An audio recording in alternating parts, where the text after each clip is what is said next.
स्वागत है दोस्तों आपका आज की वीडियो में। और आज हम बात करेंगे MCU फेज़ 3 के टॉप 25 मोमेंट्स की। जी हाँ, MCU फेज़ 1 टॉप 10 मोमेंट्स और MCU फेज़ 2 टॉप 10 मोमेंट्स पर मैंने वीडियोस बनाए हैं। लेकिन मुझे लगता है फेज़ 3 इतना एपिक है, इसको सिर्फ टॉप 10 में मैं नहीं समा सकता। मुझे लगता है 25 सीन ऐसे हैं जो यादगार रहेंगे और ज़रूर मैं उन्हें शेयर करना चाहूँगा आपसे। मेरे कौन से फेवरेट्स हैं, तो आइए बात करते हैं। सबसे पहले civil war, Captain America civil war. पूरे के पूरे एवेंजर्स सिर्फ एक आदमी को मारने की कोशिश कर रहे हैं और नाकाम होते जा रहे हैं। आप देख सकते हैं विंटर सोल्जर बकी को, क्या सीन है भाई साहब। और वहाँ पर हमें ब्लैक पैंथर का इंट्रोडक्शन भी हो जाता है। सब मिलकर भी उन्हें चेस कर रहे हैं पर कोई उन्हें पकड़ नहीं पा रहा है। और वो बहुत ही शानदार सीन मुझे लगा, देखकर मज़ा आ गया। और I think midway through the scene वो होश में आ जाते हैं और स्टीव रॉजर्स उनकी हेल्प करने की कोशिश करते हैं थोड़ी देर के लिए शायद। बहुत ही मज़ेदार सीन था, आज भी मैं याद करता हूँ। बहुत ही ज़बरदस्त। नेक्स्ट सीन फिर से कैप्टन अमेरिका सिविल वॉर से, एक्चुअल में जो सिविल वॉर का सीन है बहुत ही शानदार। एयरपोर्ट का जो सीन है आज भी हम याद करते हैं, क्या सीन था उस समय। ऐसा सीन हमने देखा नहीं था। इतने super heroes against each other, वो भी कोई विलन्स नहीं, सिर्फ सुपर हीरोज़ जो एक दूसरे के ख़िलाफ़ है आइडियोलॉजी के बेसिस पर। क्या शानदार सीन था और उसका एग्जीक्यूशन भी मुझे बहुत अच्छा लगा। स्पाइडरमैन कैप्टन अमेरिका की जो जुगलबंदी थी, एंटमैन जो अचानक से बड़े हो जाते हैं, वो भी बहुत अच्छा था। और आज भी डायलॉग याद करते हैं, माय नेम इज़ क्लिंट, तो ब्लैक पैंथर कहते हैं आई डोंट केयर। अरे भाई साहब क्या सीन था। और उसका ट्विस्ट, उसका रेजोल्यूशन भी सीन का कितना अच्छा था, जहाँ पर ब्लैक विडो टोनी की टीम को धोखा देती हैं लास्ट में, बहुत ही शानदार। नेक्स्ट एक और सीन है कैप्टन अमेरिका सिविल वॉर से, जहाँ पर एंड में हमें रिवील होता है, बकी रिवील करते हैं, सॉरी कैप्टन अमेरिका रिवील करते हैं कि हाँ ये सही है। टोनी स्टार्क को शक हो जाता है विलन की बातें सुनकर और कुछ प्रूफ्स उन्हें मिलते हैं, लेकिन ये कंफर्म लास्ट में होता है कि हाँ बकी ने ही उस समय हिप्नोसिस में, यानी कि उनको ब्रेन वॉश करके भेजा गया था और उन्होंने ही आयरन मैन के माता पिता की हत्या की है। बहुत ही इमोशनल सीन, जिस तरह से वो पूरा फ्लैशबैक बताया गया है। पूरी मूवी में आई थिंक 2 बार हमें टीस किया जाता है कि किसी ने आयरन मैन के पेरेंट्स को मारा था, पता नहीं किसने, हाइड्रा ने मारा था, किसने मारा था, ये हमें पता नहीं होता है। ये इवेंट पूरा टीस किया जाता है, लेकिन लास्ट में हमें पता चलता है। और वो बार बार वो एक डेट भी दी जाती है, इस समय 1990 समथिंग में उनको मारा गया था, और हमें लास्ट में पता चलता है कि वही डेट थी और इसीलिए वो बार बार रिपीट किया जा रहा था। और वो पूरा का पूरा रिवील बहुत शानदार है, यादगार है। नेक्स्ट मूवी की तरफ चलते हैं, डॉक्टर स्ट्रेंज। बहुत ही ज़बरदस्त मूवी। डॉक्टर स्ट्रेंज में पहला शानदार मोमेंट जो मुझे याद आता है, जब पहली बार एंशंट वन जो है, एंशंट वन का जो किरदार है वो हमें देखने मिलता है। इवन मूवी के इंट्रो में ही ऐसी आग लगाई है। जिस तरह का सीन और जो विजुअल्स बताए गए हैं, आज तक हमने उस समय कोई ऐसा सीन नहीं देखा था जिस तरह का सीन वो बताया गया है। क्या सारी की सारी बिल्डिंगें उल्टी पुल्टी हो जाती है, तबाही मच जाती है, और जिस तरह से एंशंट वन रियलिटी को चेंज करती है और जिस तरह वो जादूगरों की पूरी टीम उनके पीछे होती है, बहुत शानदार। और हमें पता चलता है कि वो मिरर डायमेंशन से बाहर निकलते। उस समय मूवी के शुरू में हमें मालूम नहीं होता कि वो मिरर डायमेंशन था, लेकिन आश्चर्यजनक सीन था वो। आपको शुरू में ऐसे लगता है वो रियल में हो रहा है वो सब कुछ। बहुत ज़बरदस्त। नेक्स्ट सीन जो है, जो मुझे बहुत अच्छा लगता है डॉक्टर स्ट्रेंज से ही, जब डॉक्टर स्ट्रेंज जाते हैं नेपाल एंशंट वन के आश्रम में, और कुछ उनकी बहस होती है उनसे एंशंट वन से, जहाँ पर वो मानना नहीं चाहते कि जादू असली होता है और ये सब कुछ हो सकता है। वो नहीं मानते हैं, वो सिर्फ विज्ञान को मानना चाहते हैं। और एंशंट वन एक धक्के में उनकी आत्मा निकाल देती है। वो बहुत ही ज़बरदस्त सीन था। दोनों बेनेडिक्ट कम्बरबैच और टिल्डा स्वॉनसन की जो परफॉर्मेंस है उस सीन में बहुत ही शानदार है। और वो जब हमने ट्रेलर में भी देखा था, लेकिन मूवी में अविश्वसनीय लगता है। और आप देख सकते हैं उस एक मोमेंट में आपको लगता है कि अब हम कुछ अलग ही वर्ल्ड में आ चुके हैं, क्योंकि अभी तक की जो MCU मूवीज़ थी, मैजिक का रोल नहीं था इन मूवीज़ में। इवन वांडा की जो पावर्स हमें अल्ट्रॉन में देखने मिली थी, मैजिक बताया गया है, लेकिन इस स्केल का मैजिक हमने नहीं देखा था MCU में। और अब हमें लगता है ये किरदार कुछ अलग ही होने वाला है। बहुत ही ज़बरदस्त, मज़ा आ गया देखकर। और लास्ट मोमेंट जो डॉक्टर स्ट्रेंज से मुझे पसंद है, क्लाइमैक्स सीन, वंस अगेन बिल्कुल अनदेखा क्लाइमैक्स। विलन को टाइम लूप में फंसाते हैं, डोरमामू को मामू बनाते हैं डॉक्टर स्ट्रेंज। बहुत ही शानदार तरीके से टाइम स्टोन का जो इस्तेमाल और उसकी जो पूरी पावर बताई गई है, जिस तरह से वो एक चक्रव्यूह में फंसा देते हैं डोरमामू को समय के।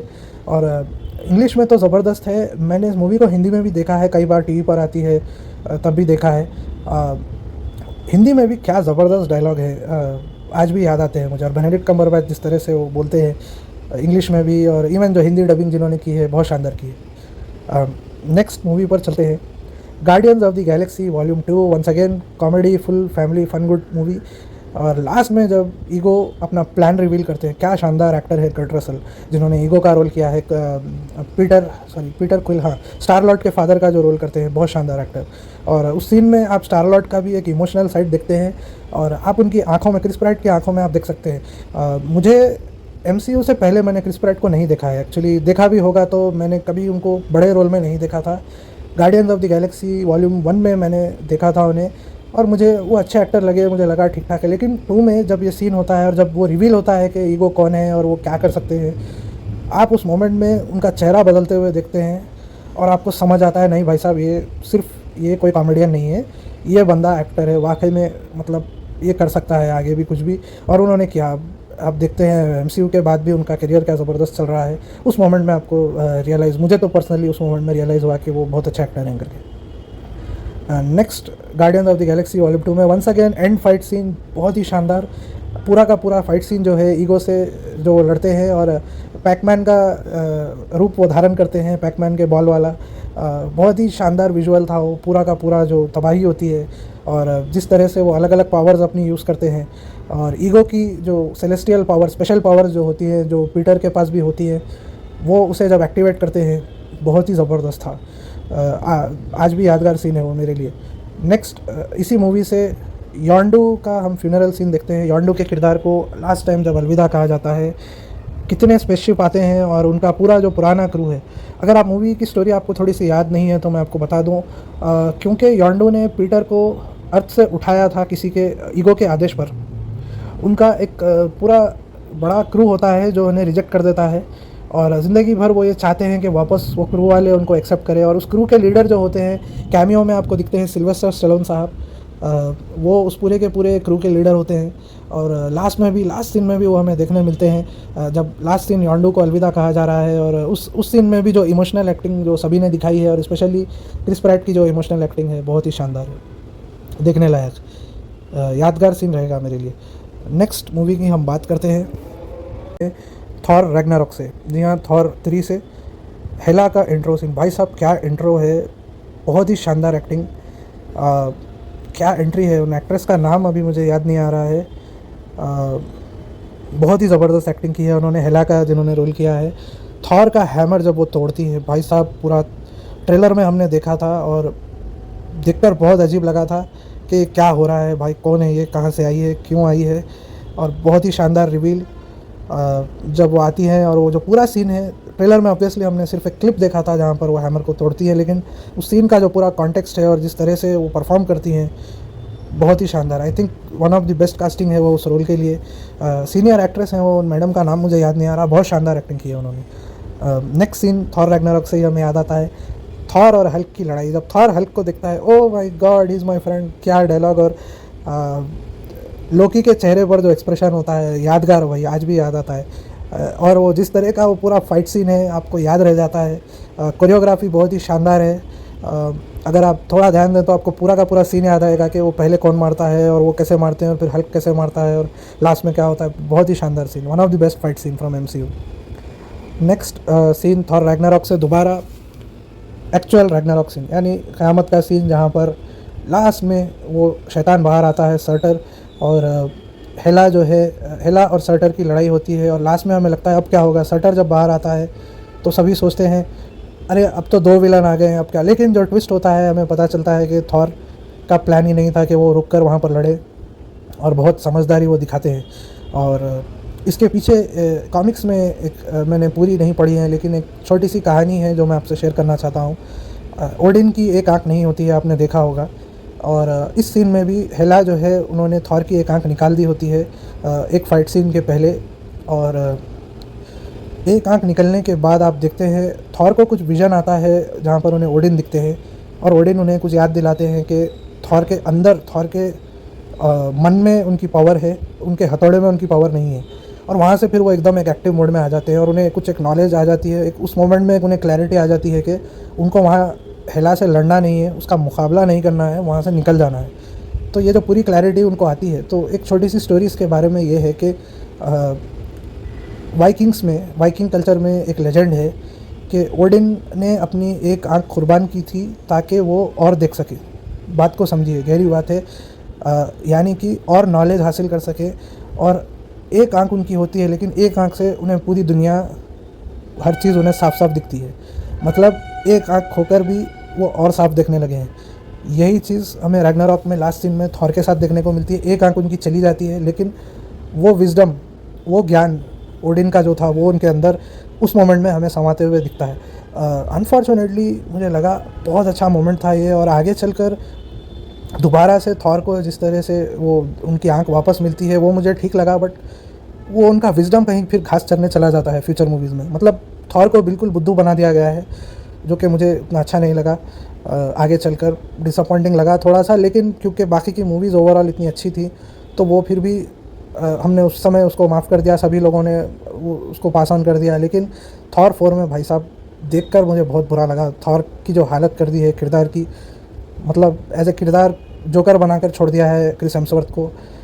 मुझे तो बिल्कुल अच्छा नहीं लगा। और मैंने सुना है कि एक और थॉर 5 भी बनाने वाले हैं, तो बिल्कुल पानी फेर दिया है भाई साहब। लेकिन उस मोमेंट में भाई क्या सीन था, वो सीन बहुत शानदार था। लास्ट सीन थॉर रैग्नारॉक का आज भी यादगार रहेगा, मुझे लगता है आगे भी लोग याद करेंगे। नेक्स्ट सीन है भाई इन्फिनिटी वॉर। इन्फिनिटी वॉर आप कह सकते हैं मेरे MCU की फेवरेट मूवी है। बहुत ही ज़बरदस्त मूवी है, और इसीलिए मुझे लगा ये वीडियो टॉप 10 में नहीं ख़त्म हो सकता। कम से कम 25 सीन ऐसे हैं फेज़ 3 में जो यादगार रहेंगे और उन्हें शेयर करना ज़रूरी है। इन्फिनिटी वॉर की शुरुआत का पहला सीन आप देखते हैं, ऑलरेडी थैनोस वहाँ आ चुके हैं। रैग्नारॉक के बाद इमीडिएटली उन्होंने थॉर की शिप को कैप्चर कर लिया है और थॉर को बंदी बना लिया है, और लोकी उनके सामने बेसिकली गिड़गिड़ा रहे हैं, एक तरह से कन्विंस करने की कोशिश कर रहे हैं कि वो बहुत काम के आदमी है। और आपको लगता है क्या शुरुआत की है मूवी की। और थॉर को मारने की धमकी देते हैं थैनोस, और उस समय लोकी एक होशियारी दिखाने की कोशिश करते हैं। एक छुपा हुआ खंजर से वो वार करने की कोशिश करते हैं, और थैनोस उसे जब पकड़ते हैं और उनका गला दबाते हैं, मुझे विश्वास नहीं हुआ वो सीन देखकर के लोकी का किरदार मर चुका है। उस समय मुझे कम से कम 5-10 मिनट लगे पहली बार जब मैंने देखा, रियलाइज़ करने और फुल्ली समझने के नहीं, वो एक्चुअली थैनोस ने मार दिया है लोकी को। बिल्कुल अविश्वसनीय मोमेंट था। लोकी जो इतने चालाक विलन रह चुके हैं, अभी तक की मूवीज़ में हमने देखा है, वो हर किसी को चकमा दे देते हैं। इस बार हैरत हो गई। पहला सीन, शुरुआती सीन ही इतना अविश्वसनीय, बहुत शानदार। नेक्स्ट सीन की तरफ आइए चलते हैं, इन्फिनिटी वॉर का।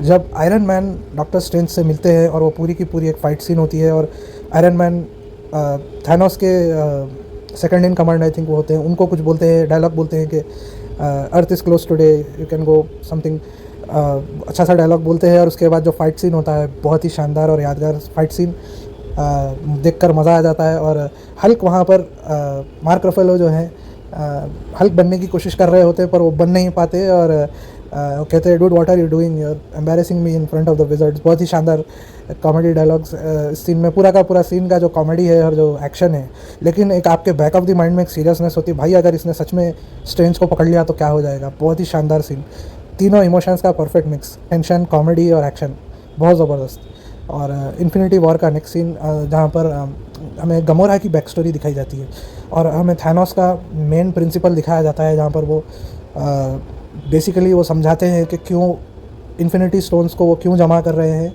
और उनका जीतना ज़रूरी क्यों है। और वो पूरा का पूरा जो लॉजिक देते हैं कि वो ब्रह्मांड के साधन को बचाना चाहते हैं और ब्रह्मांड को बचाना चाहते हैं, ये सब करके वो एक अपना ट्विस्टेड, वो एक अपना लॉजिक लगाते हैं और हमें बताते हैं। वो बहुत ही शानदार सीन था, विजुअली और यादगार सीन, बहुत ही ज़बरदस्त। जॉश ब्रोलिन की, क्योंकि अब CGI है थैनोस, जॉश ब्रोलिन की उस तरह से तारीफ़ नहीं होती है जो उन्होंने रोल किया है थैनोस का। हालांकि वो ग्राफिक्स है और वो वहाँ पर ऑब्वियसली वो आउटफिट के नहीं है, लेकिन प्रेजेंस जो उन्होंने दिखाया है बहुत ही शानदार। नेक्स्ट सीन दोबारा से थैनोस और डॉक्टर स्ट्रेंज का जब मुकाबला होता है, सोलो मुकाबला जब होता है, क्या ज़बरदस्त सीन है। डॉक्टर स्ट्रेंज जब अपने 100 रूप निकालते हैं, मज़ेदार सीन। क्या सीन है भाई साहब, 100 तरफ से थैनोस को जंजीरों में जकड़ दिया जाता है, क्या विजुअल है।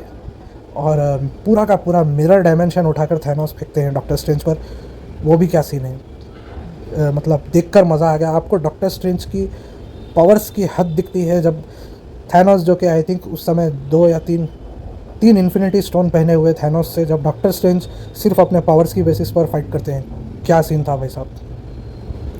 और इसी को फॉलो करते हुए थैनोस और आयरन मैन का फाइट सीन, क्या शानदार सीन था, क्या सीन था भाई। और शॉक जब वो तलवार आयरन मैन के आर पार हो जाती है। और रॉबर्ट डॉनी जूनियर का क्या परफॉर्मेंस था।